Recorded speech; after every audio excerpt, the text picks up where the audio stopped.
நாள்.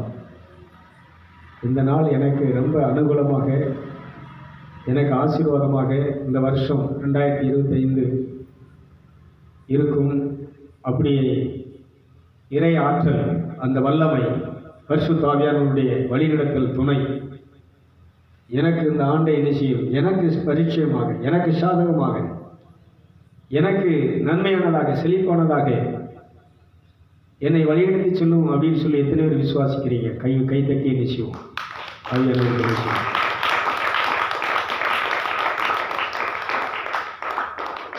பைபிள் சொல்லுகிறது, ஆற்றலாலும் அல்ல, சக்தியாலும் அல்ல, ஆவியானவர்களே, ஆவியினாலே எல்லாம் ஆகும். Praise the Lord.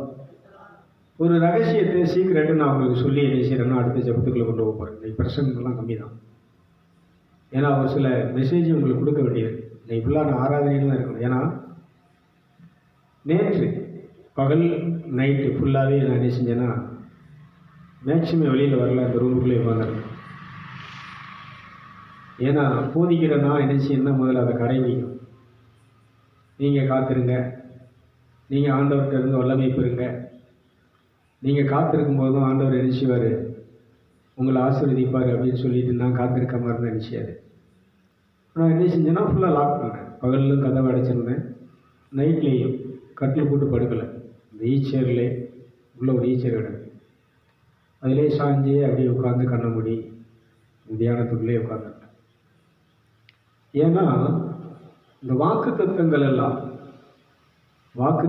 எல்லாம் எப்பொழுது நிறைவேறுகிறது? எப்போ நிறைவேறும் சொன்னால், உபாகம் 28 முதல்ல என்ன சொல்லுதுன்னு சொன்னால், அதாவது நன்மையும் ஆசீர்வாதம் எப்போ நாம் அதை கடைபிடிக்கும் போது, வார்த்தையின்படி வாழும்போது, அந்த வார்த்தையை செவி கொடுத்து கவனமாய் வாழும்போது, அந்த வாக்குத்தத்தங்கள் எல்லாம், வார்த்தைகள் எல்லாம் நமக்கு ஆசீர்வாதமாக வந்து நிரம்புகிறது. கைதுக்கு நிச்சயம் 15க்கு அப்புறம் சொல்லுது, நீ இதை கை கொள்ளாமல், இதை கவனிக்காமல், இதன்படி வாழாமல் போனால் தீமையும் சாபமும் உன் வீட்டு வாசற்படியிலே உன்னோடு உண்மையிலே இருக்கும். 2 கான்செப்டை நீ கரெக்டாக கவனிக்கணும். இப்போ எல்லாரும் என்ன சொல்றீங்க, என்ன நினைப்பீங்கன்னா, நாங்கள் பைபிள் படிக்கிறோம்ல, நாங்கள் ஜெபம் பண்ணுறோம்ல, நாங்கள் கோயிலுக்கு போகிறோம்ல, காணிக்கை கொடுக்குறோம்ல, நாங்கள் ஞானஸ்நானம் எடுத்துட்டோம்ல, நாங்கள் பூசை பார்க்குறோம்ல, நாங்கள் எல்லாத்துலேயும் கரெக்டாக இருக்கோம்ல அப்படின்னு சொல்லுவீங்க. நான் சொல்கிற இந்த பைபிள் வந்து நமக்கு சொல்லப்பட்டதல்ல, நமக்கு முன்னால் வாழ்ந்த நம்முடைய தாத்தா, பாட்டன், பூட்டன், ஆபிரகாம், ஈசாக்கு, யாக்கோபு, மோசே, சகலருக்கும் சொல்லப்பட்ட விஷயங்கள். அதை அவர்கள் செய்து கடைபிடித்து வாழ்ந்தவர்கள் வெற்றி பெற்றார்கள், வாழாதவர்கள் என்ன செய்தார்கள்? அழிந்து மண்ணோடு மண்ணாய் போனார்கள். ஒரு அலையிலே சொல்லுங்களேன், நல்ல சத்தமாக சொல்லுங்களேன், கொஞ்சம் சிரிச்சமுகத்தோடு சொல்லுங்களேன். ஆண்டவர் மோசேக்கு என்ன செஞ்சாருன்னா, சீனாய் மலையில் அங்கே என்ன செய்கிறாருன்னா தரிசனமாகிறாரு. தரிசனமாகி என்ன செய்கிறாருன்னா, மோசே நீ நிற்கிற இடம் பரிசுத்த பூமி, உன் பாதரட்சியை நீ கலத்தி போடு அப்படிங்கிறார். அது மோசேக்கு சொன்னார். உங்களுக்கு சொன்னாரா? எனக்கு சொன்னாரா? சொல்லுங்க. இதே மாதிரி நீங்கள் கடவுளுடைய பாதத்தில் காத்திருக்கும் போது, உங்கள் இதயம், உங்கள் ஆவி கடவுளை தேடி கடவுளோடு ஒன்றித்திருக்கும் போது என்ன நடக்கும்னு சொன்னால், அன்னைக்கு மோசேக்கு முன்பாக காட்சியளித்து பேசின மாதிரி இன்னைக்கு உங்களுக்கு முன்னால, எனக்கு முன்னால அவர் பேசுவார். கைதிட்டுங்களை பார்ப்போம். அவர் தோன்றுவார் காட்சியளித்து. அவர் பேசுறத அப்படி உட்கார்ந்துருக்கும் போது, நேற்று பகல் பூரா உட்கார்ந்து அமைதியாக தான் இருந்தேன். ஒன்றுமே என்ன செய்யல, பேசாமல் கண்ணை மூடி, கண்ணு நல்லா பேஸ்ட் போட்டு ஒட்டின மாதிரி ஒட்டிட்டு உரங்களை முழிக்க முடியலை. மயக்கம் சொன்னோம்ல, போன ஞாயிற்றுக்கிழமை சொன்னேன், மயக்க நிலை, பரவச நிலை. ஒரு மனுஷனோடு கடவுள் பேசணும்னா, ஒரு மனுஷன் கடவுளோடு பேசணும்னா அவன் மயக்க நிலைக்கு போகணும், அவன் பரவச நிலைக்கு போகணும். குடிகாரன் குடிச்சிட்டு வேட்டி தெரியாமல், எழிகளை படுத்துருக்குன்னு தெரியாமல் படுத்து கிடக்கிற மாதிரி நீ அந்த நிலைக்கு போனால் உன் ஆன்மா, உன் இதயம் கடவுளை தரிசிக்கும், கடவுளுடைய பிரசன்னத்தை, கடவுளுடைய குரலை கேட்க ஆரம்பிக்கும். கைதிகளை பார்ப்போம். இதுதாங்க பிரேயர் அனுபவம். இப்படி நான் உட்கார்ந்துருக்கும் போது பகலில் ஒன்றுமே நடக்கலை, நல்ல அந்த பிரசன்னத்தில் குளிச்சுக்கிட்டே இருந்தேன். மனசு, இருதயம் எல்லாமே எப்படி இருந்துச்சுன்னா ரொம்ப இனிமையாக இருந்துச்சு, ரொம்ப ஆனந்தமாக இருந்துச்சு, ரொம்ப சந்தோஷமாக இருந்துச்சு. இந்த வருடத்தின் கடைசியில் இணைஞ்சிருக்கிற இறைவா என்னை ரொம்ப ஆனந்தமாக வச்சுருக்கிறீங்க. இந்த யோவான் அவருடைய மார்பில் சாஞ்சி நிம்மதியாக இருந்த மாதிரி இருந்துச்சுன்னா, இந்த ஈச்சேரில் அவர் மார்பில் சாஞ்ச மாதிரி சாஞ்சி நல்ல நிம்மதியாக இருந்தேன், சுகமாக இருந்தேன், அமைதியாக இருந்தேன். ஏன்னா மனித தொடர்பு இல்லை, மனிதனுடைய கம்யூனிகேஷன் இல்லை, மனிதனோடு பேசலை, மனிதனுடைய பேச்சை தொடர்பாக கம்ப்ளீட்டாக என்ன செஞ்சுட்டோன்னா கட் பண்ணிட்டேன். அப்போது நைட்டு என்ன செய்யறேன்னா இதே மாதிரி 8 மணிக்கே என்ன எப்போவுமே நான் 11 மணிக்கு மேலே தான் உள்ள ரூமில் இதாகுவேன். 8 மணிக்கே உள்ளே போயிட்டேன். 8 மணிக்கே கதவை சாத்திட்டு டீச்சரில் உட்காந்து இது பண்ணிகிட்டு இருக்கும்போது நைட்டு ஒரு 1:30 மணி மயக்க நிலையில் இருக்கேன். ஏன்னா நான் கட்டிலில் படுக்கல, படுத்து தூங்கலை, பெட்ஷீட்டில் கட்டில் எதுவுமே போடலை, டீச்சரில் மட்டும் உட்காந்து. ஏன்னா அப்போ தான் உடம்பு வலிக்கும், வலிச்சா தான் நமக்கு என்ன வராதுன்னா உறக்கம் வராது. அப்போ இருக்கும்போது இந்த பக்கம் ஒரு பெரியவர் படுத்திருக்கிறாரு, இந்த பக்கம் ஒரு கொஞ்சம் வயசு ஒரு பொண்ணு படுத்துருக்கு. அப்போ நான் என்ன செய்கிறேன்னா ரொம்ப ஒழுக்கமாக ரொம்ப அடக்கமாக அதில் என்ன செய்கிறேன்னா படுத்து கண் விழிக்கும் போது அந்த பெரியவர் சொல்கிறார், கையை காட்டு அப்படின்னு, இந்த விரலை காட்டினேன். இதில் இருக்க பார்த்தியா மோதிரம், இதை நினைக்கிற விரும்புகிறது எல்லாத்தையும் என்ன செய்யும், உனக்கு செய்யும்.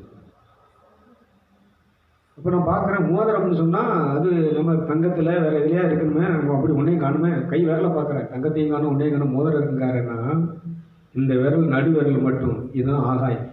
இந்த விரல் மட்டும் இணைஞ்சிருக்குன்னா அந்த மோதிரம் மாதிரி அப்படி வீங்கிருக்கு. அவர் சொல்கிறாரு, இந்த விரலுக்குள்ளே இருக்கக்கூடிய இந்த மோதிரம் சக்தி வாய்ந்தது.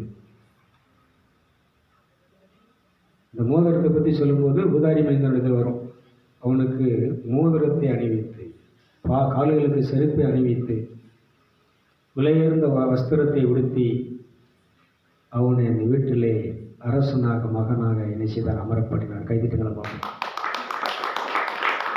எஸ்தர் ஆகமத்தில் மிர்தகாய்க்கு இந்த மோதிரம் கிடைக்கும்.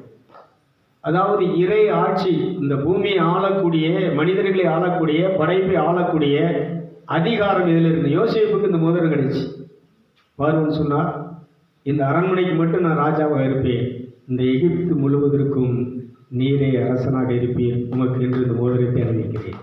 இதுக்கு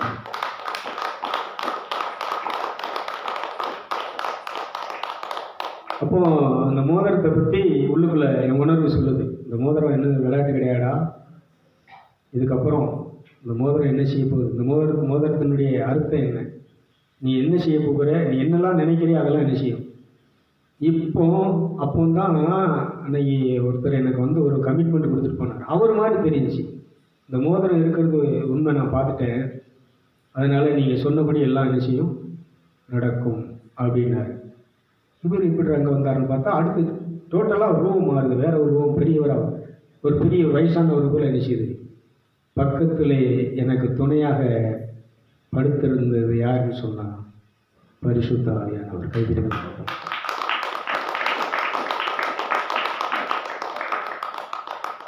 இது ஏதோ கனவு காட்சி கிடையாது.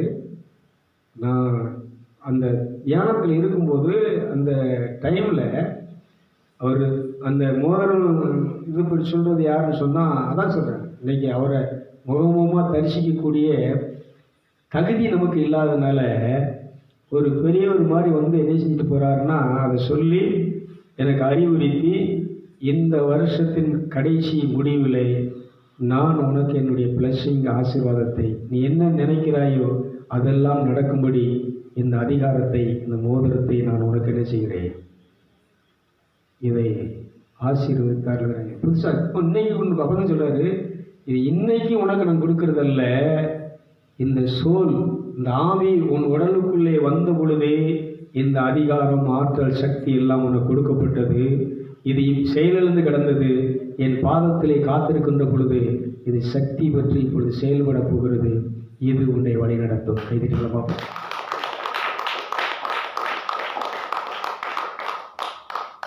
ஒரு சில வருஷத்துக்கு முன்னாடி இந்த லூக்கா 10:19 இந்த வாக்குத்தத்தம், இந்த வார்த்தை எனக்கு சொன்னார், சர்ப்பங்களை மிதிக்கவும் பிசாசுடைய சகல அதிகாரங்களை மேற்கொள்ளவும் நான் உனக்கு என்ன செய்கிறேன்.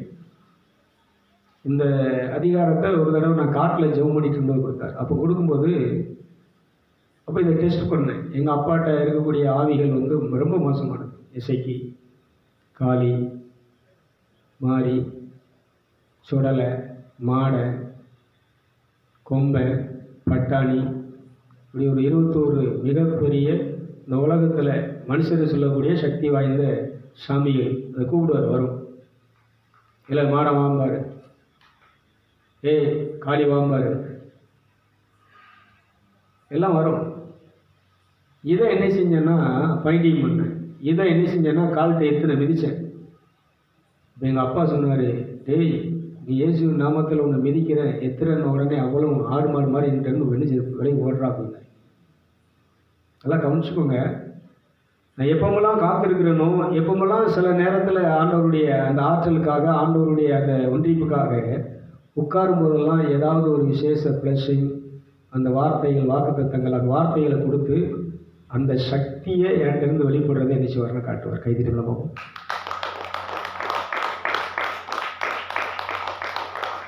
அப்போ தான் இன்றைக்கி என்ன செஞ்சேன்னா, நான் தான் ஒரு அப்புறம் இன்ஷியா கூட வரும்போது சொன்னார், இன்றைக்கி பெரிய மழை இருக்குது தென்காசி மாவட்டம், இன்றைக்கி என்ன செய்ய முடியாது, நைட்டு ஆராதனை, புதுவருடைய ஆராதனையெல்லாம் நடக்காது. தூத்துக்குடி, திருநெல்வேலி, கன்னியாகுமரி, தென்காசி இந்த 4 மாவட்டத்தில் என்ன நடக்காது, புதுவருடைய ஆராதனை என்ன செய்யாது. ஈஸில் சொன்னால் ஒன்றுமே எல்லாம் வெறிச்சு கிடக்குனாரு. காலையில் பார்த்தேன் எல்லாம் மேகம் கூடி காலையிலே தூத்தல். காலையில் என்ன சொன்னேன், இந்த அதிகாரத்தை பயன்படுத்தி இன்னைக்கு இந்த புது வருட ஆராதனைக்கு இந்த இயற்கை எந்த தடையும் இல்லாது இயற்கையை நான் என்ன செய்கிறேன், கட்டளை எடுக்கிறேன். இந்த ஆராதனைக்கு உள்ள சூழ்நிலைகள், ஆராதனைக்கு தேவையான அத்தனையும் தேவைகளும் எங்களுக்கு சாதகமாக இருக்கும்படி நான் என்ன செய்கிறேன், விரும்புகிறேன். என் விருப்பத்தை நிறைவேற்றுகிற பரிசுத்த ஆவியானவருடைய ஆற்றல் இதை எனக்கு செய்து முடிக்கிறது. அவ்வளோதான், கிடையாது. இதற்கு மட்டும்தான்.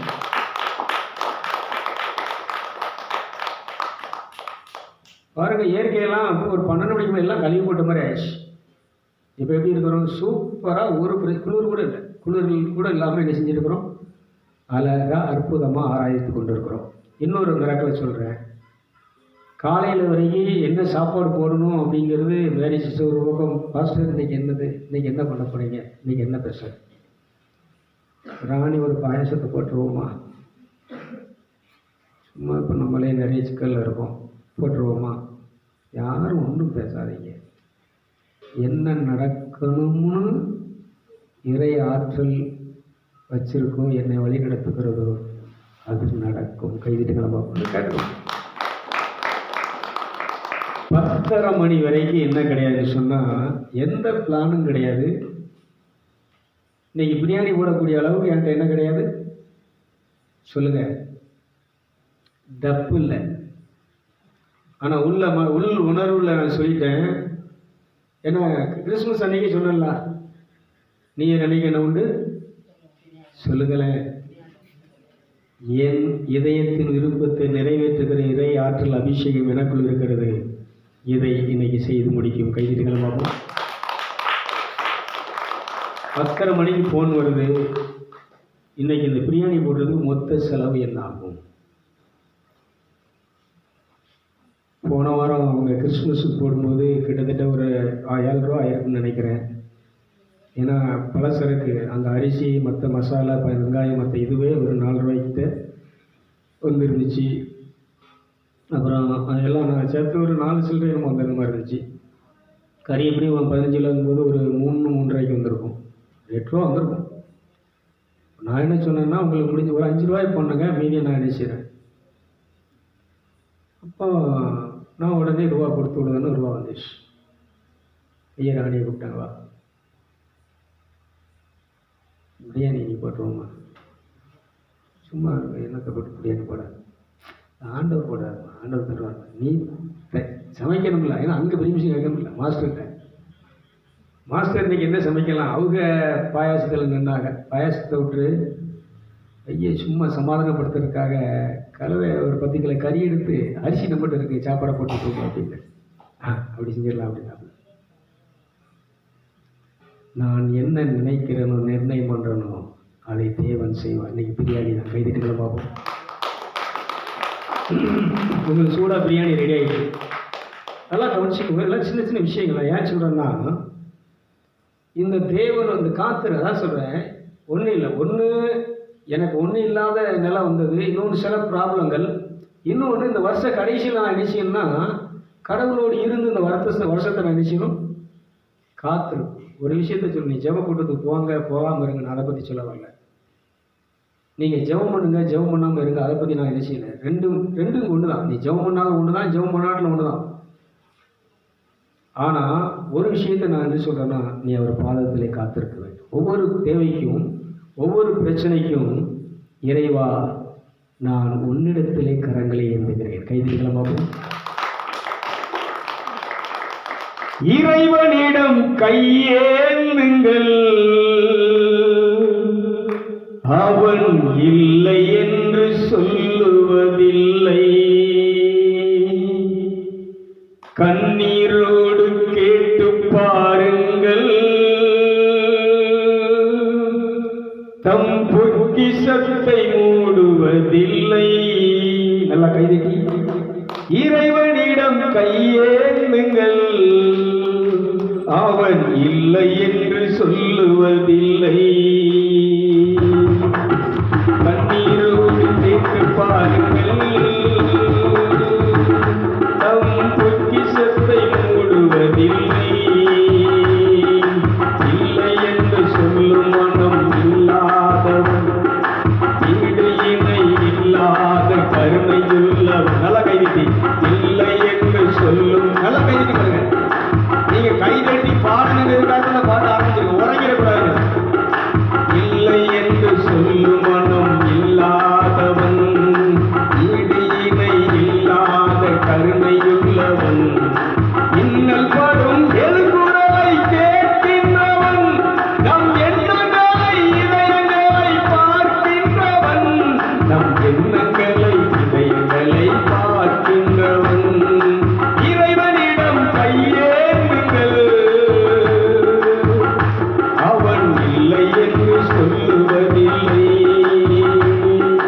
கண்ணீரோடு கேட்டு பாருங்கள், நம் பொக்கிஷத்தை மூடுவதில்லை. கண்ணீரோடு கேட்டு பாருங்கள், நம் பொக்கிஷத்தை மூடுவதில்லை.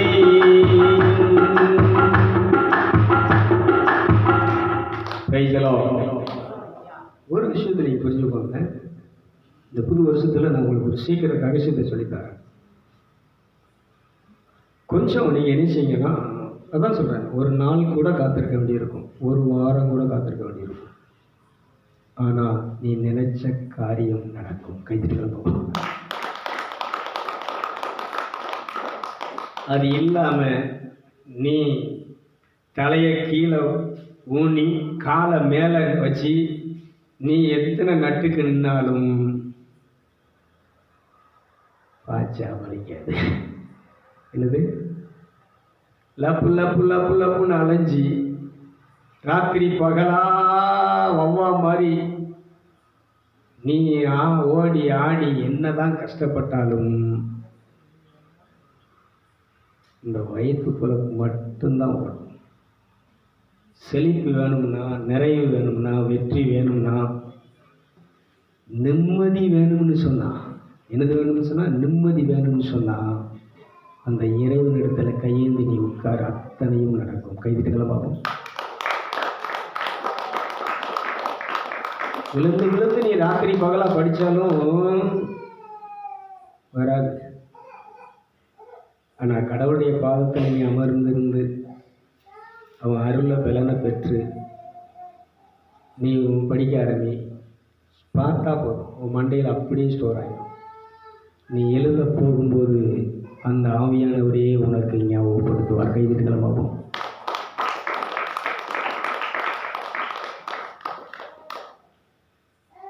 அதாவது இந்த உனக்கு காத்திருக்கிறேன், என்னை இறை ஆற்றல் வழி நடத்தட்டும், இறை அருளினை வழி. அதான் இந்த முதல் நாள் ஜெபத்தை ஆரம்பிக்கும் போது நான் ஆரம்பித்தேன். இந்த 2025ஆவது ஆண்டு இந்த வருடத்தை நான் மகிழ்ச்சியோடு கரங்கூப்பி வரவேற்கிறேன். கைதிட்டுங்களா? இந்த வருஷம் எனக்கு பரிச்சயமான வருஷம். இந்த வருஷத்தை இறை ஆற்றல், கடவுளுடைய அந்த அபிஷேகம், வல்லமை எனக்கு செல்வ வளத்தை, ஆசீர்வாதத்தை ஆயத்தமாய் வைத்திருக்கிறது. அதை ரிசீவ் பண்ணுவதற்காக, அதை நான் இங்கிருந்து எடுத்து செல்வதற்காக இன்னைக்கு இந்த அதிகாலையிலே, இந்த ஆராதனையிலே நான் உட்கார்ந்திருக்கிறேன், கலந்து கொண்டிருக்கிறேன். கைதிகளும் பார்ப்போம். அப்படி எத்தனை பேர் வந்திருக்கீங்க? கொஞ்சம் கைதுங்க பார்ப்போம். இந்த யோசனையெல்லாம் நமக்கு வராது. சோளம் என்ன செய்யலையே, உளுந்தெல்லாம் என்ன செஞ்சு மச்சி போச்சு, உளுந்தெல்லாம் என்ன செஞ்சு போச்சு, இன்னி உழுது இன்னும் என்ன பண்ணி என்ன நடக்க போகுது. இதுக்கெல்லாம் போகாதீங்க. தோல்வியை பற்றி பேசாதீங்க. கடந்ததை நினைத்து கலங்காதே, நடந்ததை மறந்துவிடு, கர்த்தர் புதியன செய்திடுவார். கைதிட்டுக்கலாம் பார்ப்போம். கடந்ததை நினைத்து கலங்காதே, நடந்ததை மறந்துவிடு, கர்த்தர் புதியன செய்திடுவார். இன்றே நீ காண்பாய், அதை இன்றே நீ காண்பாய். கடந்ததை நினைத்து கலங்காதே. பாடுவோமா? நடந்ததை மறந்துவிடு, கடந்ததை நினைத்து கலங்காதே, நடந்ததை மறந்துவிடு, கர்த்தர் புதியன செய்திடுவார். இன்றே நீ காண்பாய், இன்றே நீ காண்பாய், இன்றே நீ காண்பாய்.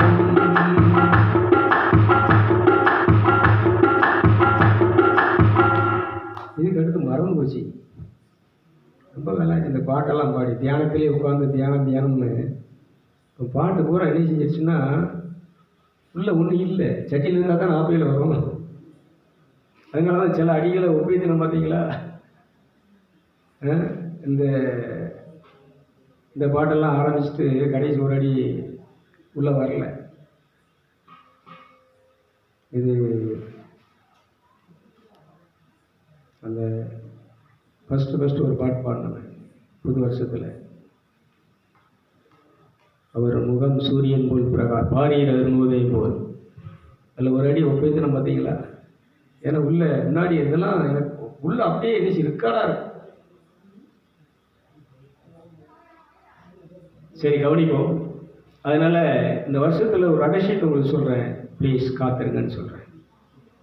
இந்த வார்த்தைகள் நிறைவேறணும்னு சொன்னால் அதான் சொல்கிறாங்க. அப்போ தான் சொல்கிறாரு, இந்த மோதிரம் கையில் விரலை பார்க்குறேன், மோதிரம் ஒன்றும் இல்லை.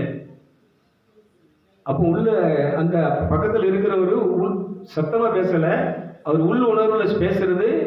ஏன் உள்ள உணர்வு புரியுது? இது ஏற்கனவே உனக்கு கொடுக்கப்பட்ட மோதிரம். கைதிட்டுங்களை பார்ப்போம். இந்த ஆவி இந்த உடம்புக்குள்ள வரும்போதே இந்த மோதிரம் உனக்கு என்ன செய்யப்பட்டாயிடுச்சு?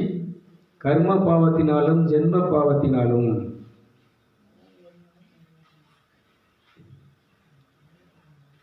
நம்ம அவரை தேடாம தூர விலகி போனதுனால, அவரை மறந்து வாழ்ந்ததுனால இது என்ன செய்யல?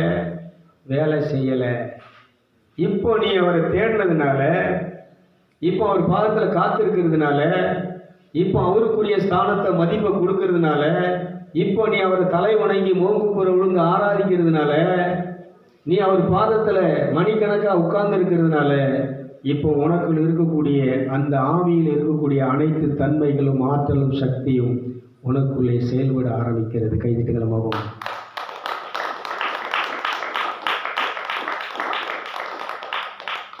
ஆவி செத்து போய் கிடக்கு. நினைச்சாரு சபையில் சொந்தம் ஆண்டவர உணர்ச்சிகள் அல்ல, உணர்ச்சிகளை வெளிப்படுத்துகிறது அபிஷேகம் அல்ல, வார்த்தை வல்லமை. இன்னைக்கே டெஸ்ட் பண்ணேன். மழை என்ன செய்யாது? இந்த ஆராதனைக்கு என்ன செய்யாது? தடையா என்ன செய்யாது? சொல்லுங்க. ரிட்டர்ன் போ. இந்த தென்காசி அது நம்ம இந்த தூயாய் திருத்தலத்தில் என்ன இருக்கக்கூடாது, எல்லாம் அப்படி இருக்கணும், நார்மலாக இருக்கும். எந்த விதமான இருக்கும். ரெண்டாவது, இன்னைக்கு மக்கள் என்ன செய்ய வேண்டும்? பிரியாணி சாப்பிட்டு கடந்து போக வேண்டும். கைதிட்டுகள் பார்ப்போம்.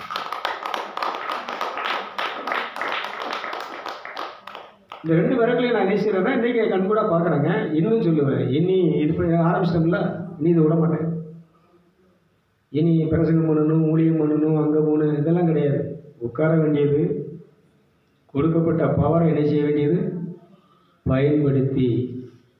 அப்போ தான் சொன்னேன், இன்னைக்கு காலையிலே அற்புதங்களை செய்கிற சக்தி, புதுமை செய்யும் ஆற்றல் இந்த சோல் ஆவி மனுஷன்லேருந்து வெளிப்படுவானாக. கைதிட்டுகளை பார்ப்போம். இப்படி ஆண்டவர்கிட்ட போய் ஆற்றலை கொடு, சக்தியை கொடு. இப்படி நான் என்ன செய்யணும்னா, இயற்கைக்கு அப்பாற்பட்ட விஷயங்களை நான் என்ன செய்யணும்? செய்து எனக்கு தேவையான நன்மைகளை, எனக்கு சாதகமான விஷயங்களை, எனக்கு சாதகமான ஈர்ப்பு விதியை நான் ஈர்க்கக்கூடிய நான், ஆண்டவரே நோய் தீரட்டும் ஆண்டவரே. சப்பா அந்த பிள்ளைகளை நான் என்ன செய்யணும்? கரையேற்றணும். ஒரு கல்யாண பாக்கியம் வரட்டும், இந்த பிள்ளைக்கு ஒரு நல்ல மாப்பிள்ளை வரட்டும். வீடு நல்ல வீடு இல்லை ஆண்டவரே, இது வீட்டைத்தார ஆண்டவரே. அழிஞ்சு போகிறத அநியாயம் பிடிச்ச வேலை என்ன செஞ்சிட்ருக்காரான்னு சொல்லி ஆசை காட்டி, உன் நோய் தீருது, உன் கஷ்டம் தீருது, உன் கடன் தீருது, ஆண்டவர் உனக்கு ஆசீர்வதிக்கிறார், பதவி உயர ப்ரமோஷனை தருகிறார். சுடுகாட்டுக்கு போகிறதுக்கு தானே இதுக்கு ஆகும், பரலோகத்துக்கு போகிறதுக்கு இது ஆகாத. நீ கடவுளோடு இருக்கணும், பரலோகத்துக்கு போகணும்னு சொன்னால் உனக்கு என்ன வேணும்னு சொன்னால், அந்த ஆவியின் அருள் கொடைகள், அன்பு, அமைதி, பொறுமை, சாந்தம், விசுவாசம், தன்னடக்கம், இது போன்ற உனக்கு இறைவன் கொடுத்த அந்த ஆவி மனிதனில் இருக்கக்கூடிய அனைத்து ஆற்றலும், சக்தியும், வல்லமையும், அபிஷேகமும், இதுதான் உன்னை இந்த பூமியிலே நிறைவுள்ளவனாக, செல்வந்தனாக, இதுதான் நீ விரும்புகிற, நீ நினைக்கிற, நீ என்ன எத்தனை மூட விளையணும், எத்தனை குண்டால் வரணும் அப்படின்னு நிர்ணயம் பண்றையோ, அத்தனை குண்டால் உன் நிலம் என்ன செய்ய விளைச்சலை கொடுக்கும். கைதுகளை பார்ப்போம். பிறர் விதைச்சோம், செலவழிச்சது கூட என்ன செய்யல. எப்படி வரும்? எப்படி வரும்? உன் இஷ்டப்படி நீ வாழன்னு நினைச்சனா, உன் இஷ்டப்படி நீ வேலை செய்யணும்னு நினைச்சனா, கடவுளை புறக்கணிச்சுட்டு, கடவுளை தேடாம, அவருடைய வார்த்தைக்கு மதிப்பு கொடுக்காம, அவரை வழிபட வேண்டிய நேரத்தில் வழிபடாம, அவருக்கு கொடுக்க வேண்டிய நேரத்தை கொடுக்காம, அவரை தலைவனைக்கு மோகூப்புற விழுந்து நீ ஆராதிக்காம, எப்படி உன் நிலம் விளையும்? அதே உபாகமம் 28:15 வாசி, உன் நிலம் சபிக்கப்பட்டிருக்கும், உன் நிலம் என்ன செய்யும்? முள்ளையும் குறுக்கையும் உண்டாக்கும். இதை வாசித்தா என்ன செய்யாதுன்னா, எனக்கு ப்ரோக்ராம் என்ன 27 நிமிஷம் ஓடிட்டு, ஏன்னா நான் இந்த பிரசங்கத்துக்கு வரல, நீ பூரா ஆராதனைக்கு தான் போகிறோம். ஒரு விஷயத்தை நீ கவனிக்கணும். இந்த நிலம் விளையணும்னா, உன் கையின் பிரயாசங்கள் ஆசீர்வதிக்கப்படணும்னு சொன்னால், உன் பிள்ளைகள் செழிப்பு, இப்போ நீர்க்கால் ஓரத்தில் நடப்பட்ட விருட்சங்களாக அது செழிப்போடு, ஞானத்தோடு, அறிவோடு, அது தெய்வீக கடாட்சத்தோடு, சூரியனை போல அது முகம் பிரகாசித்து சகலத்தையும் ஈர்க்கக்கூடிய ஆசீர்வாதம் இருக்குன்னு சொன்னா, இந்த குழந்தை தாயின் தகப்பனை கனம் பண்ணணும். எபேசியர் 6:1 சொல்லுகிறது, பிள்ளைகளே நீங்கள் உங்கள் பெற்றோருக்கு என்ன செய்யுங்கள்? கீழ்ப்படிந்தீர்கள். கோட்டியாக இருந்தாலும் சரி, கொங்கனையாக இருந்தாலும் சரி, அவங்களுக்கு கொடுக்க வேண்டிய மரியாதை என்ன செய்யும்? அப்படி நீ கொடுக்கும்போது உன் வாழ்நாள் நீடித்திருக்கும். கைதிகளை பார்ப்போம். இதுக்கு நம்ம பணிஞ்சிருக்கிறோமா? ஒன்றையும் செக் பண்ணணும். கவலைப்படாதீர்கள், எதை குறித்தும் கவலைப்படாதீர்கள். கவலைப்படுவதனால் எவன் தன் வளர்த்தியிலே ஒரு முளத்தை கூட்ட முடியும்? கவலையோடு உட்கார்ந்துக்கிட்டு, கண்ணீரோடு உட்கார்ந்துக்கிட்டு, ஏசப்பான்ட்டு உட்கார்ந்தா என்ன வரும்? இது கடவுளுடைய வார்த்தைக்கு விரோதமாக வாழ்கிற ஒரு வாழ்க்கை. என்ன நடந்தாலும் நடந்ததை நினைத்து கலங்காதே.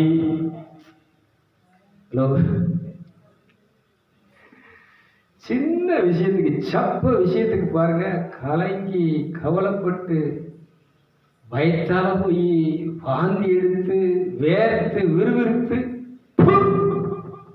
வாழ்க்கை. அது ஒரு வாழ்க்கை. ஆவிக்குரிய வாழ்க்கைன்னா என்ன? நீ சிங்க மாதிரி என்ன செய்வா? அதை நான் சந்திக்க தயாராக இருக்கிறேன். துன்பம் வரட்டுமே, துயரம் வரட்டுமே, கஷ்டம் வரட்டுமே, நிந்தை வரட்டுமே, பாடு வரட்டுமே, இயேசு சிலுவை சுமக்க முடியாமல் முகங்குப்புற கீழே விழுந்தார். கைதிட்டுக்கலாம் பார்ப்போம். விழுந்தவன் திரும்பவும் எழுந்திருப்பான் ஐயா. இதான் அவர் சொல்லிக் கொடுத்த பாடம். விழுந்தையா, எந்திரி. சீமோன் உதவி செய்கிறவனை பார்த்து சொல்றாரு, போதும்பா, வேண்டாம், என் சிலுவை நானே என்ன செய்வேன், என்ன வேணாலும் வரட்டும், எதையும் சந்திக்கக்கூடிய இதயம் எனக்கு இருக்கிறது. கடவுள் எனக்கு நல்ல மன வலிமையை கொடுத்திருக்கிறார். கைதிகளை பார்ப்போம். ஒரு பரசுராமர் சொல்லுவார், எனக்கு இறைவன் கொடுத்திருக்கிற ஒரு பெரிய கொடை என் மன வலிமை. இந்த மன வலிமையினால் நான் பர்வத மலைக்கு பறந்து செல்வேன். நடந்து போனால் அந்த மலைக்கு போக முடியாது. பொழுது சூரியன் மறைவதற்குள் நான் இந்த மண்ணுலகத்தை விட்டு, இந்த பூமியை விட்டு என்ன செய்ய வேண்டும், மலைக்கு போய்விட வேண்டும். அப்போ நான் அந்த பூமியிலிருந்து மலைக்கு போகணும்னு சொன்னா என் மன வலிமை இருந்தால் மட்டும்தான் நான் அங்கே பறந்து செல்ல முடியும். கைதிட்டுகளை பார்ப்போம். அதனால இறைவனுடைய பாதத்துல காத்திருக்கும் போது, அவர் வார்த்தையின்படி நடக்கும்போது அவர் கொடுக்கிற முதல் ஆசீர்வாதம் என்ன சொன்னா, மன வலிமை, துணிச்சல், தைரியம். இயேசு சொல்ற வார்த்தை பைபிள்ல நிறைய வரக்கூடிய வார்த்தை என்னன்னா, பயப்படாதே, அஞ்சாதே, நான் உனக்கு துணை நிற்கிறேன், உன் வலது கையை பிடித்து நான் தாங்குவேன், நான் உன்னை வழிநடத்துவேன், நான் உன்னை ஏந்துவேன், நான் உன்னை சுமப்பேன். கைத்துகளை ஆண்டவருக்கு.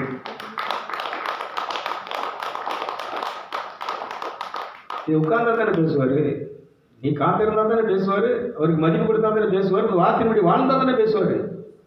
கடவுள், நான் கேட்கிறேன், இந்த கோயிலுக்கு போறியே, திருச்சபைக்கு போறியே, ஆவிக்குரிய சபைக்கு ஆராதனைக்கு போறியே, எத்தனை பேர் நீ ஆண்டவருடைய சத்தத்தை கேட்டிருக்க?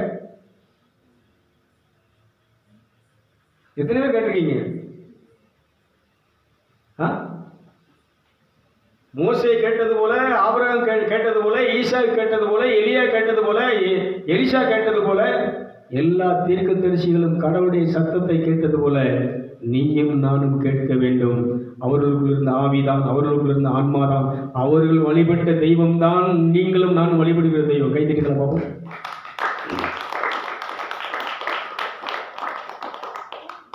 விலைக்கு போங்க, விவசாயம் பண்ணுங்க, எல்லாம் பண்ணுங்க. ஆனால் அவர் பாதத்திலிருந்து சத்துவத்தை, பலனை பெற்றுக்கொண்டு, எபேசியர் 6 சொல்லுகிறது, 6:10 சொல்லுகிறது, ஆண்டவரில் அவருடைய சத்துவத்திலும் பலன் அடையுங்கள். கைதட்டுகளமாகவும் பிசாசின் தந்திரங்களோடு எதிர்த்து நிற்க திராணி உள்ளவர்களாகும்படி சர்வாயுத வர்க்கத்தை என்ன செய்யுங்கள். அதை மட்டும் வாசிக்க பார்ப்போம். எபேசியர் 6:10. சீக்கிரம், இன்னும் பிரியாணி ரெடியாக 1 மணி நேரம் இருக்கு. அது வரைக்கும் நான் உங்களை வண்டியை ஓட்டணும். நீங்களும் இப்படியும் முடிச்சு என்ன செஞ்சிருக்கீங்க? அதான் கையை தட்டியாவது இப்படி என்ன செஞ்சிடணும். படிக்குமா? இறுதியாக என் சகோதரரே, கர்த்தரிலும் அவருடைய சத்துவத்தின் வல்லமையிலும் பலப்படுங்கள். நீங்கள் பிசாசுனுடைய சூழ்ச்சிகளோடு தந்திரங்களோடு எதிர்த்து நிற்க திராணியுள்ளவர்களாகும்படி தேவனுடைய சர்வாயுத வர்க்கத்தை தரித்துக் கொள்ளுங்கள். ஏனெனில் வெறும் மாமிசத்தோடும் பொண்டாட்டி பிள்ளையோட மட்டும் அல்ல, இவங்கள்ட்ட மட்டும் அல்ல, இவங்கள்ட்டே மல்லு கட்ட முடியல. இவங்கள்ட்ட மல்லு கட்டியே உன் ஜீவன் நெஞ்சிடுது. இந்த பிள்ளைகளால என் உயிரெல்லாம் போகும். ஒருத்தனை கட்டிட்டு வந்தானே, இவனால என் உசுரே நெஞ்சுது. ஆம்பளை சொல்லுவாங்க, ஒரு பேயை கட்டிட்டு வந்தேன், அவ்வளோதான் என் வாழ்க்கையே நெஞ்சு போச்சு, முடிஞ்சு போச்சு. வெறும் மாமிசத்தோடு இரத்தத்தோடு மட்டுமல்ல, துரைத்தனங்களோடும் அதிகாரங்களோடும் பிரபஞ்சத்தின் அந்தகார லோகாதிபதிகளோடும் வான மண்டலங்களில் உள்ள பொல்லாத ஆவிகளோடும் ஆவிகளின் சேனைகளோடும் நமக்கு போராட்டம் உண்டு. ஆகையால் தீங்கு உனக்கு எப்போ தீங்கு வரும்னு தெரியாது, எப்போ ஆக்சிடென்ட் வரும்னு தெரியாது, எப்போ ஆபத்து வரும்னு தெரியாது, எப்போ உன் வீட்டுக்காரன் மண்டையில பிசாசு ஏறுவான்னு தெரியாது, எப்போ நல்லா இருந்தவன் புள்ள உன் பக்கத்தில் இருக்கக்கூடிய புள்ள மேல எப்போ அவன் மேல மண்டையில ஏறுவான்னு தெரியாது. தீங்கு நாள் வரும்போது அதை எதிர்த்து நிற்க திராணி உள்ளவர்களாகும்படி அவைகளை நீங்கள் எதிர்க்கவும் சகலத்தையும் அவனை முறியடித்து தோற்கடித்தவர்களாய் நிற்கவும் திராணி உள்ளவர்களாகும்படிக்கு தேவனுடைய சர்வாயுத வர்க்கத்தை எடுத்துக் கொள்ளுங்கள். அது என்னதுங்க? அங்கேயும் போட்டிருக்கேன், இங்க ஒரு ஷால் போட்டிருக்கேன், கச்சை. இதெல்லாம் சத்தியம் என்னும் கச்சையை உங்கள் இருதயத்திலே நீங்கள் அணிந்தவர்களாயும் நீதி என்னும் மார்க்கவசத்தை தரித்தவர்களாயும். இதெல்லாம் நீங்க வீட்டில் வாசித்து பாருங்க. இது எல்லாமே இந்த போருக்கு போறோம் எல்லாத்தையும் அணிஞ்சிருப்பாங்க. இதெல்லாம் என்னதுன்னு சொன்னா சத்தியம். சத்தியத்தை அறிவீர்கள், சத்தியம் உங்களை. அந்த சத்தியம் யாருன்னா இயேசுவை உங்கள் இருதயத்திலே வைத்தவர்களாக நீங்கள் வாழுங்கள். கைதிகளோ, இதுக்கு விளக்கம் சொன்னோம்னா 6 மாதம் ஆகும். அதனால இந்த விளக்கத்துக்கு நான் இப்போ போகலை, அங்கே டச் பண்ணி கூட விரும்பலை. நல்லா கவனிச்சுக்கோங்க. நீங்கள் ஒரு கிறிஸ்தவ வாழ்க்கை, ஒரு ஆவிக்குரிய வாழ்க்கை, ஒரு சபைக்கு போகிறவங்க, ஒரு திருச்சபைக்கு போகிறவங்க எப்படி இருக்குன்னு சொன்னால் இந்த குணங்கள், இந்த தன்மைகள், இந்த பண்புகளை உடையவங்களாக இருக்கணும். கலாத்தியர் 5:22 சொல்லுகிறது, அன்பு, அமைதி, பொறுமை, சாந்தம், விசுவாசம், தன்னடக்கம். இந்த குணநலங்கள், பண்புகள் நமக்குள் என்ன செய்யணும்? தானங்கள், தர்மங்கள், புண்ணியங்கள். குறுநலிவே உன்னுடைய தானங்களும், உன்னுடைய தர்மங்களும், உன்னுடைய புண்ணியங்களும், உன்னுடைய ஜெபமும் மன்றாட்டும் தேவ சந்நிதி கேட்டி விட்டது. கைதிகளமாகவும் ஞாயிற்றுக்கிழமை பார்த்த சிமியோன் தேவாலயத்திலே பரிசுத்த ஆவியின் நிறைவினாலே, பரிசுத்த ஆவியின் தூண்டுதலினாலே ஆலயத்துக்கு போயிருந்தான். அங்கே மரியாளும் சூசையைப்புற இயேசு என்கிற குழந்தையை அங்கே சுத்திகரிப்புக்காக கொண்டு போயிருக்கின்ற பொழுது, அவங்களுடைய இதை பதிவு செய்ய போயிருக்கும்போது இந்த குழந்தையை சிமியோன் கையில் ஏந்தி என் ரட்சணியத்தை என் கண்கள் கண்டது. கைதிகளை பார்ப்போம். ஆலயத்துக்கு நீ போ, ஆவியின் ஏவலால போனீங்க. நீ சுடுதண்ணி ஊதிக்கிட்டு அங்கே சண்டை போட்டுட்டு அங்கே விரோதத்தோட பகையோடையும் கசப்போடையும் பக்கு பக்கு பக்கு லப்பு லப்புன்னு நீ வந்தன்னு சொன்னாங்க. எங்கே ஆவி உனக்கு இருக்கும்? எங்கே ஆவி உனக்கு தூண்டுதல் அளிக்கும்? சிமியோன் ஆவியின் தூண்டுதலாலே, ஏவுதலாலே தேவாலயத்துக்கு வந்திருந்தார். அங்கே இயேசுவை தரிசித்தார். அன்னாள் என்கிற மூதாட்டி 7 வருஷம் தான் கல்யாணம் முடிச்சு புருஷனோட வாழ்ந்தா. 7 வருஷத்துக்கு அப்புறம் புருஷன் என்னன்னு தெரியல.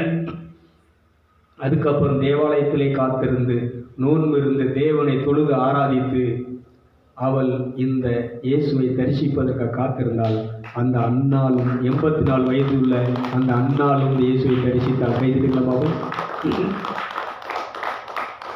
இந்த பூமியில நீங்களும் நானும் எதுக்கு பிறந்தோம் தெரியுமா? வந்து திண்டு விதி வந்தா சாவறதுக்குள்ள எப்படி காலையிலேருந்து சாயங்காலம் வரைக்கும் லப்புன்னு 5 மணிக்கு எழும்பி லைட்டை வச்சுக்கிட்டு பூ எடுத்து சாயங்காலம் 8 மணி வரைக்கும் இது காட்டில் நின்று 8 மணிக்கு மாட்டை பிடிச்சிட்டு வந்து ரோட்டில் போகிற வச்ச வண்டிக்காரன் பைக்குக்காரன் இன்றைக்கி விழுந்து அவன் காலை கை ஒடிச்சு போகிற அளவுக்கு நீ இனிச்சிற. 9 மணிக்கு அடுப்பை பற்ற வச்சு அதில் தண்ணியை ஊற்றி வெந்நியை சூடாக்கி அரிசி போட்டு 10:30 மணிக்கு சாப்பிட்டுட்டு நீ இனிச்சுதான் 12 மணிக்கு படுக்க.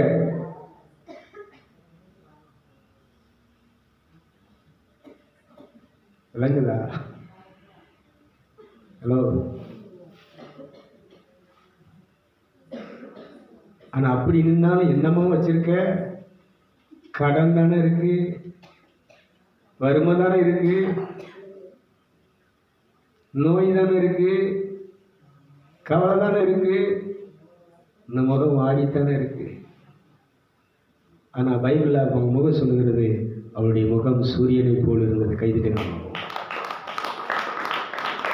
வேலை செய்ய உழைக்காதவன் உன்னலாக வேலை செய்ய. வேலை செஞ்சா தான் நீ செய்யணும், சாப்பிடணும். ஆனால் ஒரு விஷயத்தை நீங்கள் புரிஞ்சுக்கணும். என்ன பண்ணணும்? கடவுளுடைய பாதத்தில் காத்திருக்கிறதுக்கு நீங்கள் கற்றுக்கொள்ள வேண்டும். பிரைஸ்லாம். அப்போ அந்த காத்திருப்புங்கிறது எவ்வளோ முக்கியமானதுங்கிறத நீங்கள் என்ன செய்யணும்னா அந்த புது வருஷத்தில் புரிஞ்சுக்கோங்க. காத்திருந்தால் இந்த வருஷம் நீங்கள் நினைத்ததை விட கடவுள் மிகப்பெரிய நிறைவை, செல்வ செழிப்பை, ஆசீர்வாதத்தை, நிம்மதியை உங்கள் வாழ்க்கையிலே தருவார் என்று சொல்லி ஆசீர்வதித்து நிகழ்ச்சி